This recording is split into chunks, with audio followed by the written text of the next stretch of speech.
Qish mavsumida ko'plab fuqarolarimiz dam olish maqsadida Bo'stonliq tumanining tog'li hududlaridagi dam olish maskanlariga tashrif buyurishmoqda. Ushbu dam olish maskanlariga olib boruvchi avtomobil yo'llarida esa xavfsiz harakatlanish uchun yo'l harakati qoidalariga amal qilish zarur.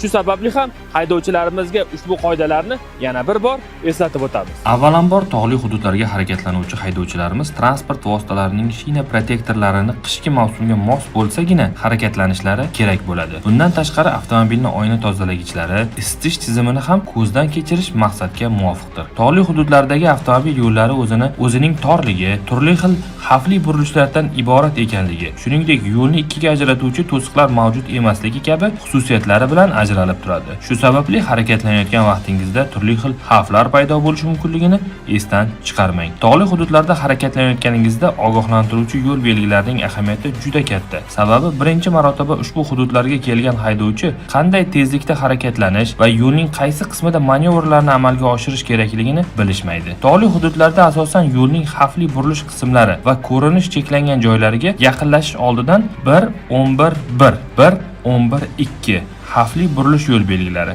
1-12-1, 1-12-2 xavfli burilishlar yo'l belgilari o'rnatiladi. Aynan xavfli burilishning o'ziga esa 1-31-1, 1-31-2 yo'l belgilari o'rnatiladi. Ushbu belgilarni haydovchi ko'rganda haydovchi tezligini pasaytirishi, qarama-qarshi yo'nalishga chiqmasligi talab etadi. Aks holda mana shu kabi holatlar yuzaga kelishi mumkin bo'ladi. Bilamiz, tog'li hududlardagi avtomobil yo'llari tik nishablik va tik balandliklardan iborat. Avtomobil yo'lining aynan shu qismida 1-13 tik nishablik, 1-14 tik balandlik va 1-15 sirpanchiq yo'l kabi yo'l belgilari o'rnatiladi. Demak, yo'lning ushbu qismida ham aynan yuqorida aytib o'tilganidek tezlikni pasaytirish hamda oraliq masofani saqlash talab etiladi. Tog'li hududlardagi avtomobil yo'llarida quvib o'tish qoidalariga amal qilish juda muhim. Sababi yo'lning kengligi qisqa va ko'p qismlarda qarama-qarshi yo'nalishga kelayotgan avtomobilni ko'rish imkoniyati kam bo'ladi. Shu sababli yo'l harakati qoidalarining 86-bandida belgilab berilgan hollar,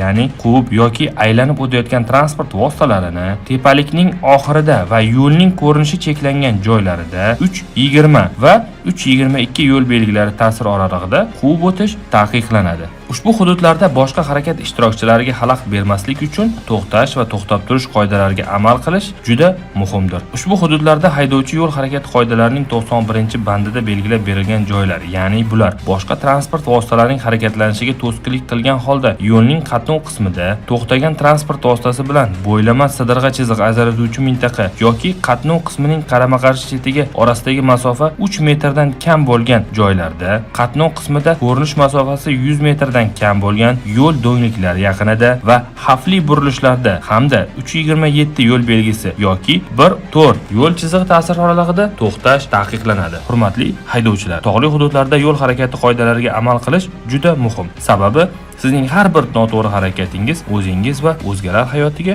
nuqta qo'yishi mumkin. Shuni unutmang.